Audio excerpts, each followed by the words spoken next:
Have you ever thought if Evermore was a bookshelf, what would be on it? Now presenting the books that feel like Evermore.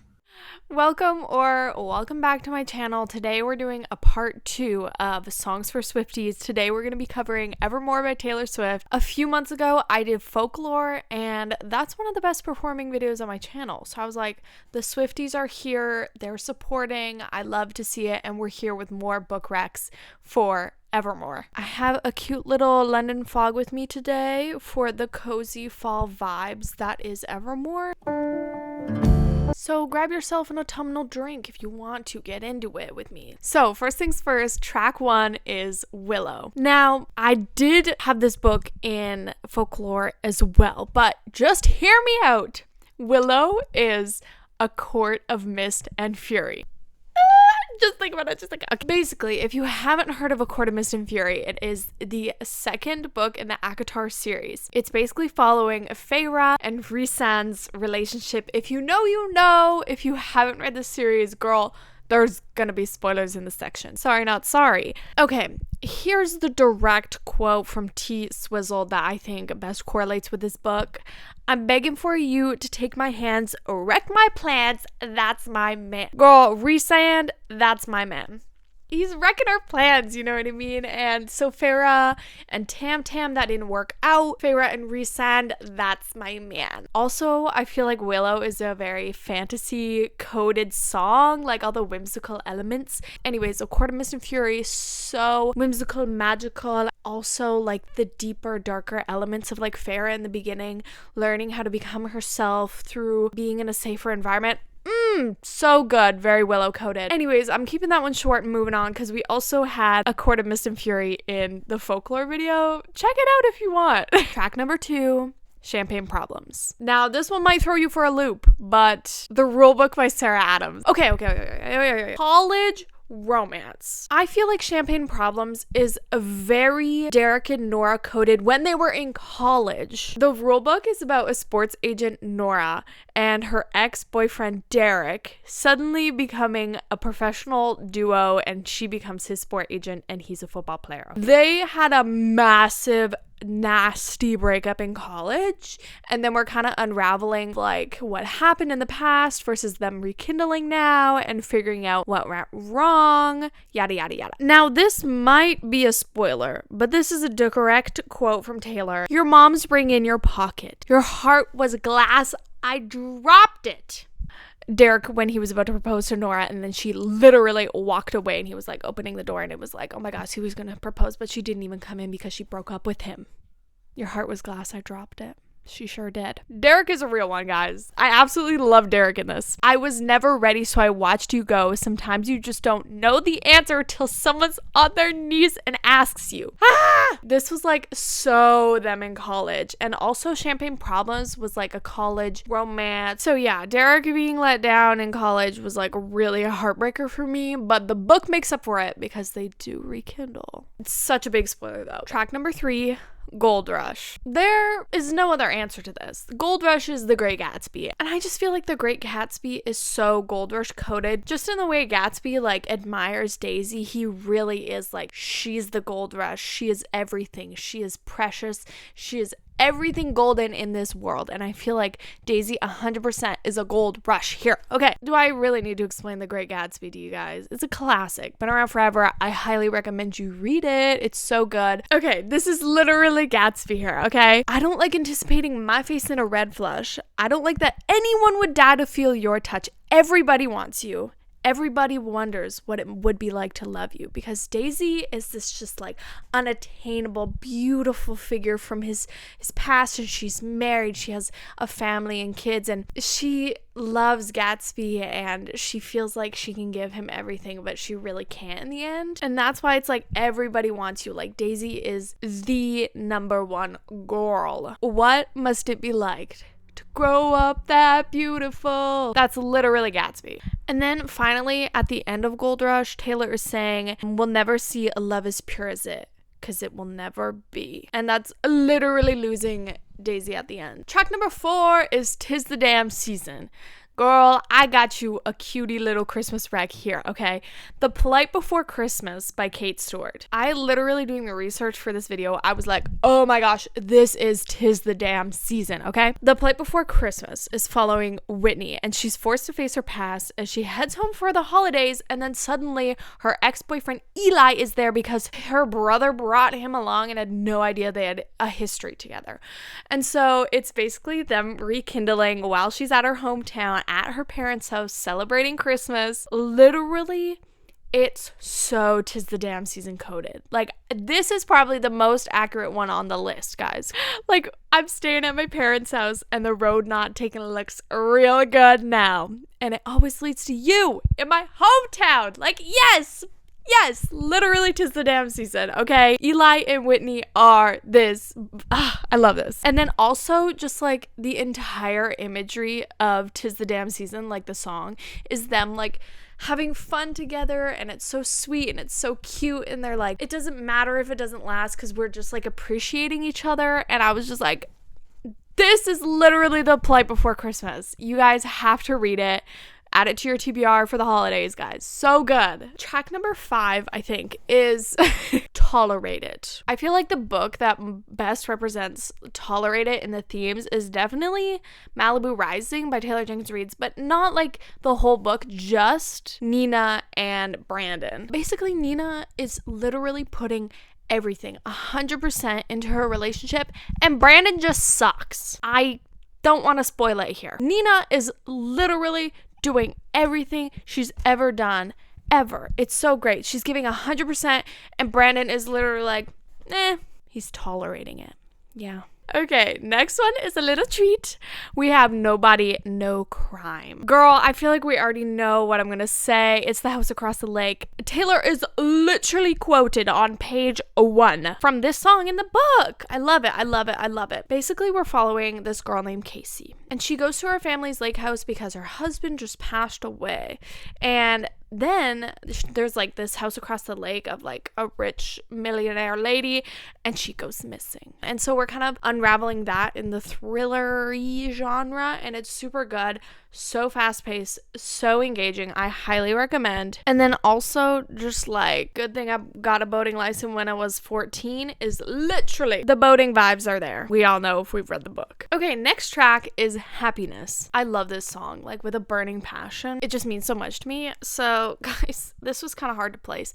In the end, I ended up doing The Midnight Library by Matt Haig. Midnight Library, we're following Nora. She finds herself in this crazy library between life and death, and all the library represents, each book represents a what if. Like, what if she took this opportunity or that opportunity in her life, and then she's able to experience that and see what her life could have been in those realities. So we're following her growth as a person, and honestly, this book is so good. I have some direct quotes here. The main one is, I haven't met the new me yet. Like, that's the like biggest one that like stuck with me, which was, this is the Midnight Library. Nora is so like, I haven't met the new me yet, and hence her like going through the books, trying to find herself, that sort of thing. And then just sort of the opening too, Taylor says, honey, when I'm above the trees, I see this for what it is, which is sort of like, I feel like is Nora's reflection of like from above, being like an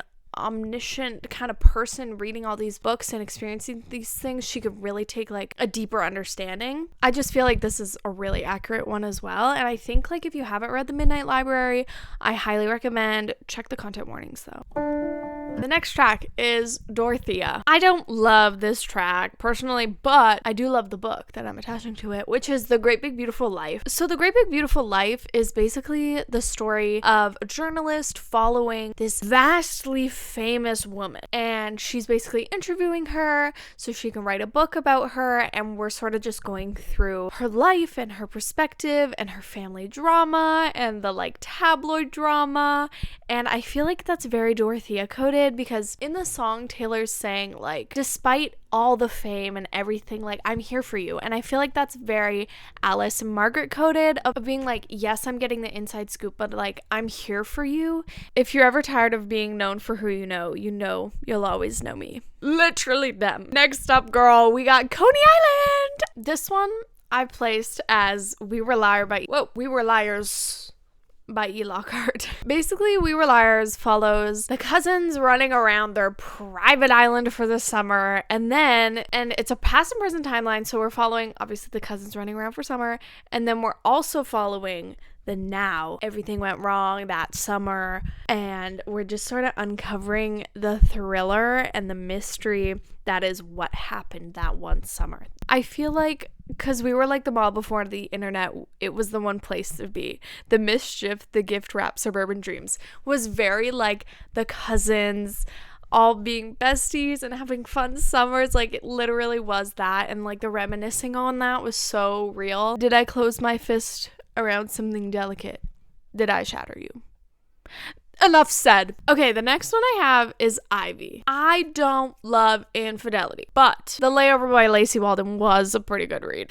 Okay, so we have a flight attendant, Ava, and she's going on her like last hoorah. She's about to quit her job because her controlling fiance is like, you gotta quit that thing. So she's engaged.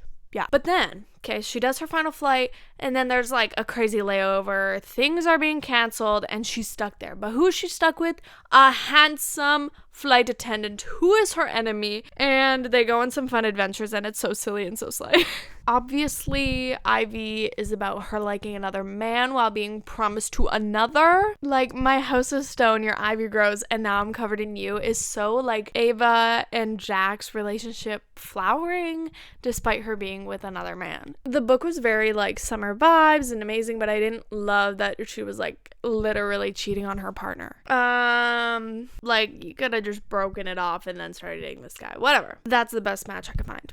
Okay, next up, Cowboy Like Me. I recently did a reading cowboy romances video. Check it out. It's linked below. Lost in Lasso by Lila Sage was my first 5-star read of 2026. It really has nothing to do with the contents of Cowboy Like Me. It is just a cowboy romance that was an absolute 10 out of 10, and I highly recommend. And it is just the cowboy vibes here. Cowboy vibes, not the whole like, you know, conning people, getting your bag, whatever.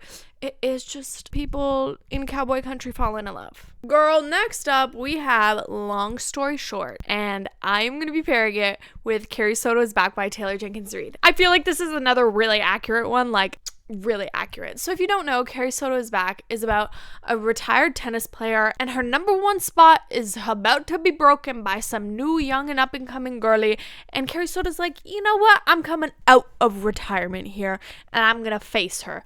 And it was literally such a slay, and this book is like one of my 6-star reads, like best books of all time in my mind. I feel like there's a lot of correlations between Long Story Short and Carrie Soto's Back.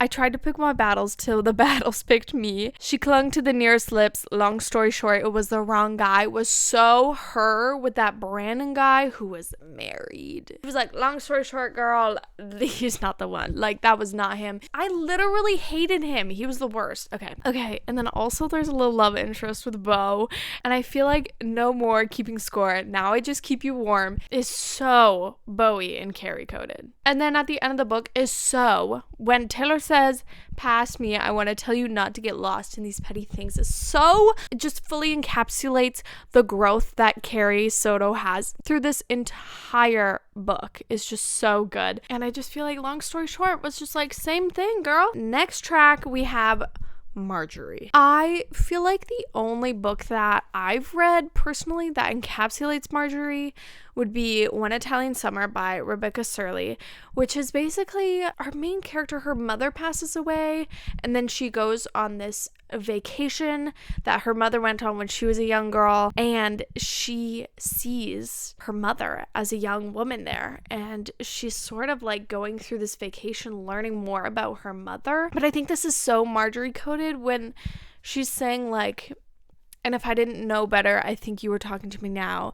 If I didn't know better, I think you were still around. Which is like her being with her mom this whole trip. Like, those are the vibes and the things she's grappling with right now. Like, the whole you're alive in my head is just like so knowing that her mother passed, but she also knows that like she's always gonna be there for her. I love the song Marjorie, and I feel like nothing can do its justice. I just feel like it's such a beautiful story and such a good message too. So it's kind of hard to like pair a book with it because it means so much to me. But next up we have Closure.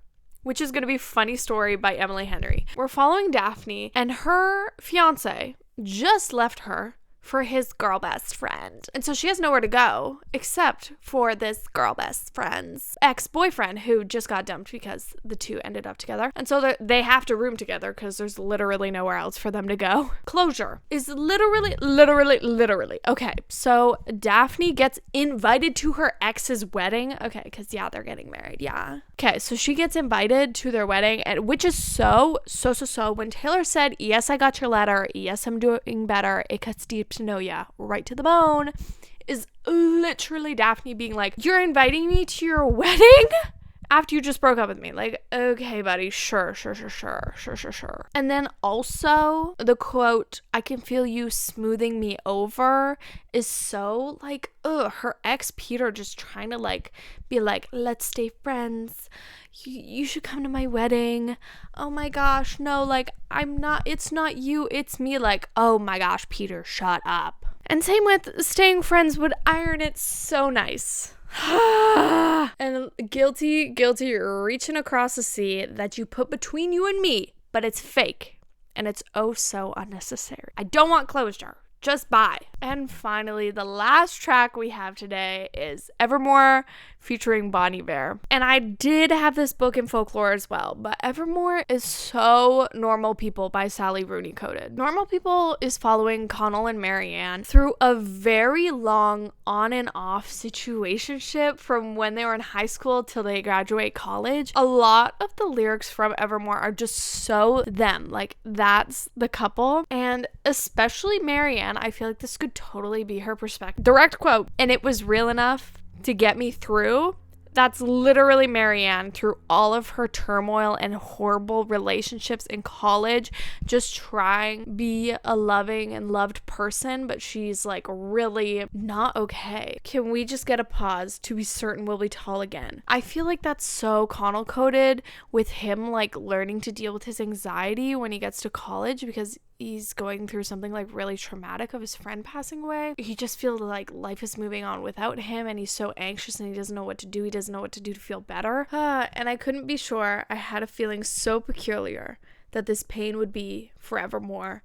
Was so like Connell really struggling like that. I feel like encapsulates his struggle so bad as he just like, he knows something's wrong and he doesn't know how to fix it, and it feels like it's gonna be forever. But then by the end of the song and the end of the book, it's literally when Taylor goes, wouldn't be forevermore, and there's growth and there's change. I'm like, yes, that's literally Connell. Guys, Normal People like goes through my mind at least 3 times a week. Wow, I like chugged up. Hey, you made it to the end of the video. If you guys enjoyed that, let me know any other albums that you want me to pair up books with. I absolutely love doing this part 1 and part 2 because Folklore and Evermore are my #1 albums by Taylor. So I feel like I have some in-depth knowledge, of course, with my 2 faves, reading and Taylor Swift. So if you like this video, give it a like, comment, subscribe, do whatever you need to do. And I will see you guys in the next one. Bye!